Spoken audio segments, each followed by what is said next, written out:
download it. All right, so let's go over some of the stuff on. So if I look at the questions that were answered on the quiz, a lot of them had to. A lot of the ones that we didn't do well in, like the 20 and 30% correct questions, had to do with some sort of formatting or order of ops sort of a thing that we're dealing with. So I'm gonna. Let's do 9 times 3 here. So a big one is numbers, right? Dealing with the differences between doubles and ints. So it's pretty easy to get tripped up. So let's take a look at something like this, right? Double A,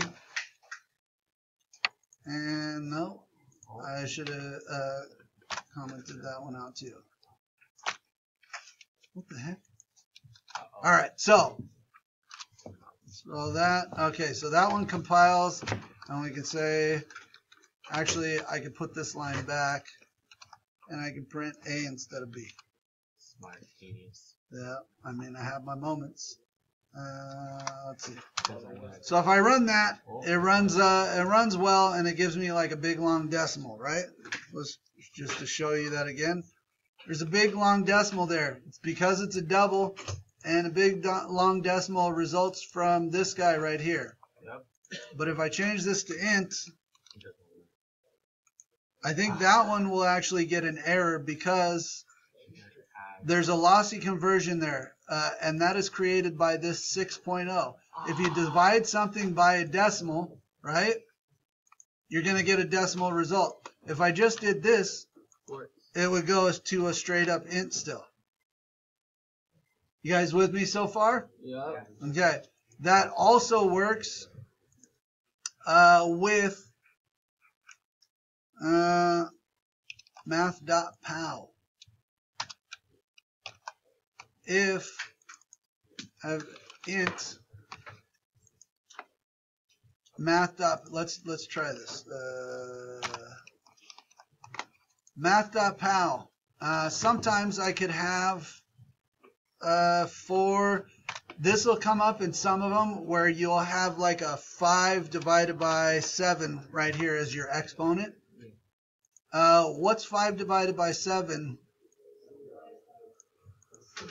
It is 0 because these are both integers, right? So anything to the 0 power is going to be is going to evaluate to 1. Oh, that's like a 1/2 state. What in the heck? Lossy conversion from double to int. Oh yeah, that's right. Double.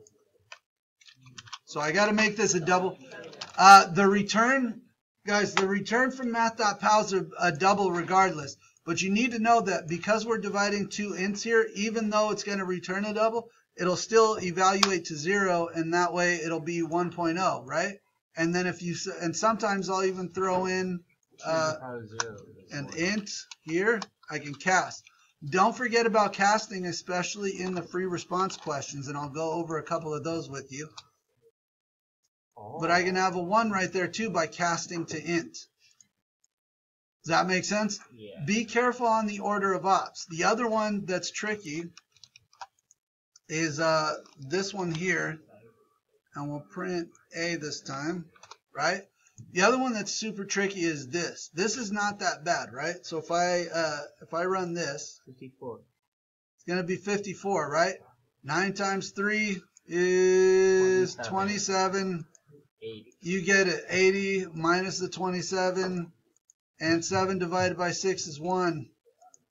So we get that one, right? Yeah.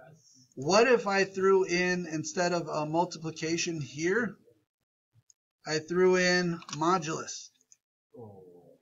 0. What's the result of this?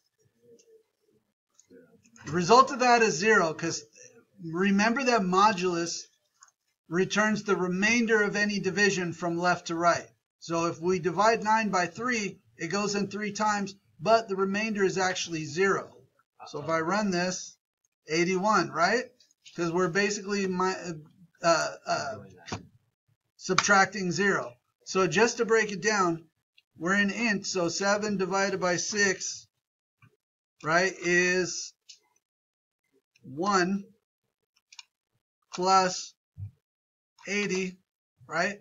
And then the reason why 8 times 10, so we basically do everything from left to right. Division left,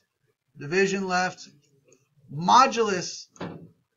The other thing that you may not have covered, guys,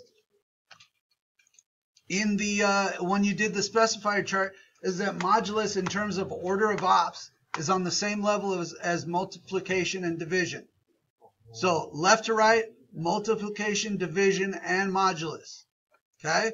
So on the right, so we get 80, and then we minus, and it's 0.